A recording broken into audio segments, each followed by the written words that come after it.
Good afternoon and welcome to Solent Sports News. I'm Ollie Johnson with your 3 o'clock bulletin. Former Manchester United striker Eric Cantona has joined fellow Frenchman Thierry Henry and all-time top scorer Alan Shearer in the new Hall of Fame. Cantona, who scored 70 goals in 156 Premier League games, helped United to 4 league titles in 5 seasons in Manchester. King Eric was the first winner of the 23-man shortlist after being voted by the inductee by the fans. Southampton have announced the permanent signing of Theo Walcott. The 32-year-old has impressed at his boyhood club after being on loan from Everton. The Saints got him on a free transfer due to his contract being up at the end of the season. It's been 20 years since Southampton last played their last match at the Dell before moving to St Mary's. Luke Woodley-Marshall looks back at what it meant to the fans. It was almost like home for me, because that's where I spent most of my working life, and probably spent more time at the Dell than I did at home. The Dell is actually part of my childhood, really, more than anything. It was always going to be an emotional day, the final league game. Winding the clock back 20 years to Southampton's final Premier League fixture at the Dell. Saints came from behind twice to beat Arsenal 3-2 with an emotional winner from club legend Matt Le Tissier.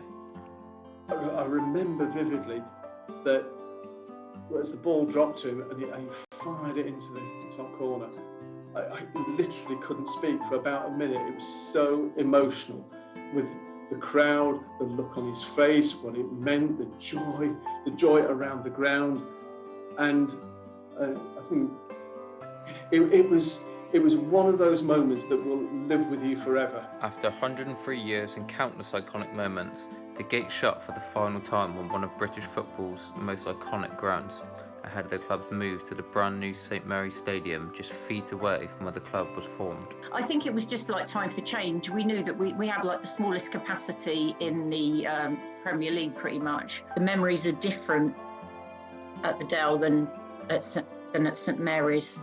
It's definitely, there was a better atmosphere at the Dell. There was more characters. It was time to move.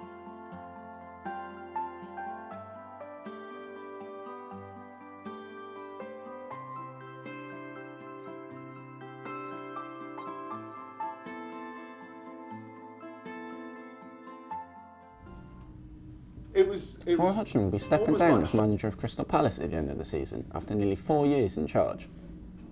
Hodgson took charge of Palace in 2017 and has led his side to Premier League safety for 4 consecutive seasons, including a record Premier League points tally for the club in the 2018-19 season. His final Selhurst Park appearance will be on Wednesday night when they host Arsenal, before heading to Anfield on Sunday for Roy's last ever game as Palace boss. Former QPR youth player Kieran Prince has been added to FIFA 21 to mark the 15th anniversary of his death. Prince was stabbed to death at 15 while trying to break up a fight at his school. His father, Dr. Mark Prince, OBE, set up the Kieran Prince Foundation to educate young people about knife crime, and in 2019 QPR renamed Loftus Road after the charity. QPR's Director of Football, Les Ferdinand, spoke about Kieran's ongoing legacy. Into place, I think something will be done, and hopefully, the legacy that he would have had, and looking at the bright career that he would have had, can be talked about. The Champions League final that is set to be held has been moved to Porto despite both teams being from England. This has left fans outraged. Here's George Harrison with more. I'm here at St Mary's, where it could have been one of the many places to hold the Champions League final in the UK. But since then it's been announced that it's going to be held in Porto instead, where Man City and Chelsea face each other off for the trophy. The third ever All-English final was set to be held in Istanbul. However, due to Turkey being added to the travel red list by the UK government, a new venue needed to be chosen. The news caused fans of both teams to call out for the match to be played on English soil, most likely at the Wembley Stadium. Prior to the announcement on Thursday that the final was to be moved to Porto instead, fans across the country all had something to say where the game should be played, especially if it were to be held at Wembley, as it would clash with this season's Championship playoff final. This begs the question, which match should have been prioritised? Obviously, it was meant to be played in Istanbul, and I understand the reasons why it had to be moved. I'm very much an advocate of getting fans there, and it couldn't be played there. But I think playing it in Portugal is a sensible idea. Fans can still get over there. The amount that was allowed, and with England, I think you've got to, as someone who works for a football league club, I know how important it is to fans that they can go to Wembley Stadium.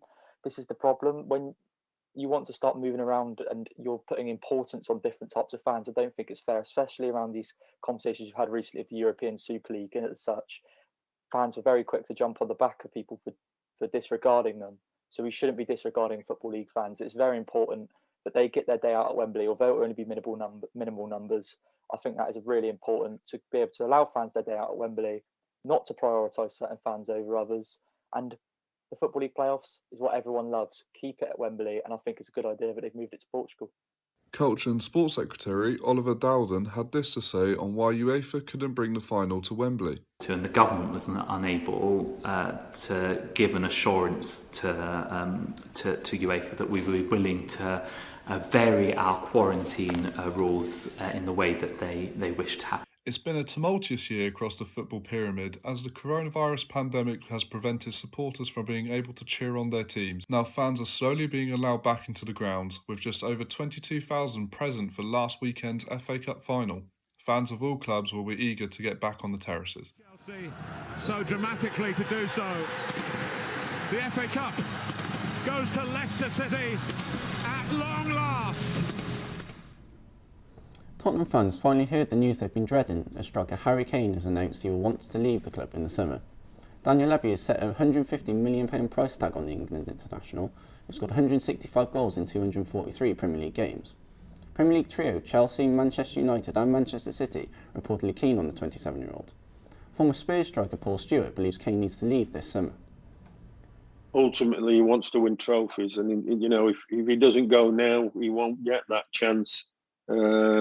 So for him, I think, you know, the only way that he can and will succeed is to move on. It's been a long-awaited return, but Southampton fans are back at St Mary's tonight as the Saints face off against Leeds. Here's Bryce Densham with more.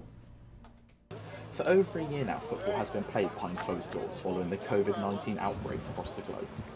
However, fans no longer have to wait as Boris Johnson announced the pathway out of lockdown is still on track. 10,000 fans are allowed to return to watch their team play in the stadium, as we saw at Barnsley last night.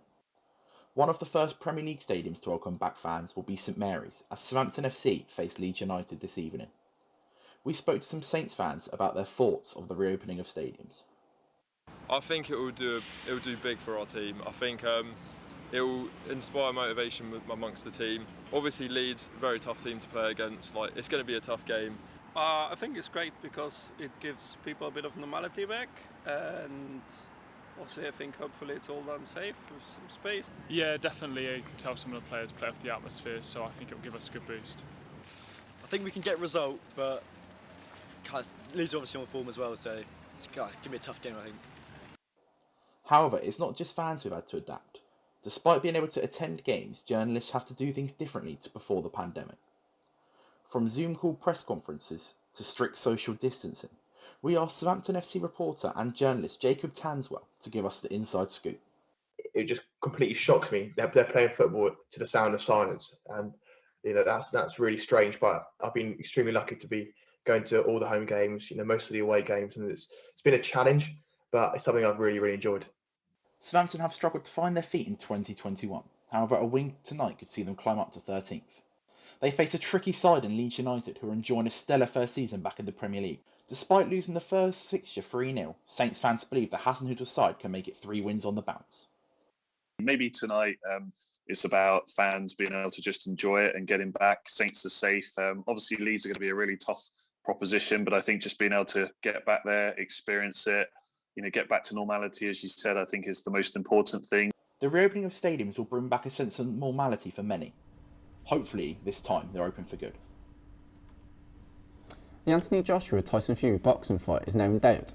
An American court has ordered Fury to have a rematch with Deontay Wilder by September this year, after they were contracted to have a third fight. This ruling comes a week after the two Britons announced the August the 14th fight in Saudi Arabia. This year's Championship playoffs are finally underway. It's an advantage to Bournemouth in their first leg against Brentford after Arnaud Danjuma's second half strike. Elsewhere in Yorkshire, Swansea managed a narrow victory over surprise package Barnsley thanks to Andre Ayew superb killing effort. Barnsley did threaten them and should have scored at least one. The manager, Valerian Ismail, shared his thoughts. We wanted to put the pressure on the opponent all the time to take the fence with us, and Unfortunately, we didn't get the reward with one goal. Playoffs for Leagues 1 and 2 get underway this evening with a spot at Wembley up for grabs. Oxford United host Blackpool at the Castleham Stadium in the first leg, with Forest Green Rovers travelling to Newport County. The Collins brothers, Counties Lewis and Rovers Aaron, will battle out for the first time for a spot in the final. The NBA play-in tournament kicks off tonight, headlined by a Boston Celtics-Washington Wizards clash. Player of the Month Russell Westbrook will look to build on his historic stretch, averaging 26 points and 16 rebounds. The winner of the game will secure 7th place and face the Brooklyn Nets in the opening round of the playoffs next week. That's all for today. See you next week for more Solent Sports updates.